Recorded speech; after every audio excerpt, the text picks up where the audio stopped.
Mu minsi idashika n'ukwezi, amarembo ya ISCAM mu Kinanira azokwinjiramwo imikangara mishasha yifuza kuba aba officiers. Ni nyuma y'ibibazo bakoze vyo kwandika ndetse n'ikarashishi bakorewe ku mirwa mikuru y'intara uko ari 5 haraheze iminsi. Mu gihe rero kwa 2022 Kigarama uyu mwaka ariho imiduga ya gisirikare izoba hitana aho ku mirwa mikuru y'intara, dushimye kugaruka ku mateka y'iri shure bagiye kwinjiramo.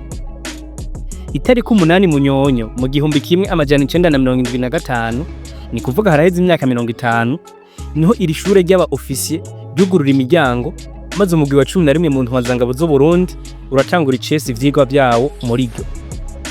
ISCAM isanzwe ifise icivugo ndangabo hizi que soit ici ceux qui veulent et qui peuvent, yugururiwe abarundi bo mu ntara n'amoko yose, imisore n'inkumi. Umugwi wa 54 niwo uherutse kujinjiramwo, naye amazina y'abipfuza kwinjira mu mugwi wa 55 azamanitswe ku migwa mikuru y'intara zitandukanye. Ivyigwa bitangirwa muri ico kigo ca gisirikare bituma ubikurikiranye agira uburenganzira bwo kuronswa impamya bushobozi ingana n'itangwa na kaminuza y'u Burundi. Rimwe na rimwe mbere imikangara yigaragaza iraronswa n'amahirwe yo kuja kuminuriza hanze y'igihugu, haba mu vya gisirikare canke n'ubundi buhinga mu bisata bitandukanye. Umwe mu batangiye kwigira ishure yigeze kuyaga n'abamenyesha makuru yavuze ko ISCAM yatanguranye ibisata bikeyi cyane, ibisata 2 gusa. Ni mu gihe uyu munsi hariyo ibitari bike harimo n'ivy'ubuhinga bwa none. Colonel retired Bizimana Leon yaranasobanuye uko iri shure ryatanguye ku mugambi wa leta, bitandukanye n'abavuga ko ryatangujwe n'abazungu. Ico gihe yagize ati: "Nduguruwe twamugina habe namba, iri shure ntitwarihawe n'abazungu. Abategetsi b'u Burundi nibo baritanguje kugira riramure aba officier kandi baciye ubwenge. Ubwa mbere aba officier baje kwiga iburaya mu gihugu c'Ububirigi, kandi bivyarazimba igihugu ndetse n'ibihe ntivyari bigihuye.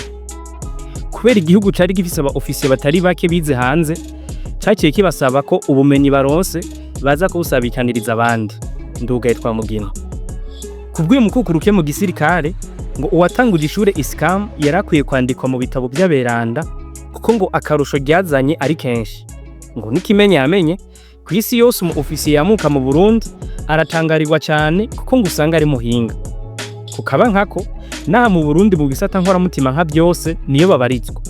Mu bijanye n'ubuganga, amasoko ntangaguvu, inyubako, kunguruza abantu n'ibintu biciye mu kirere ikanahandi.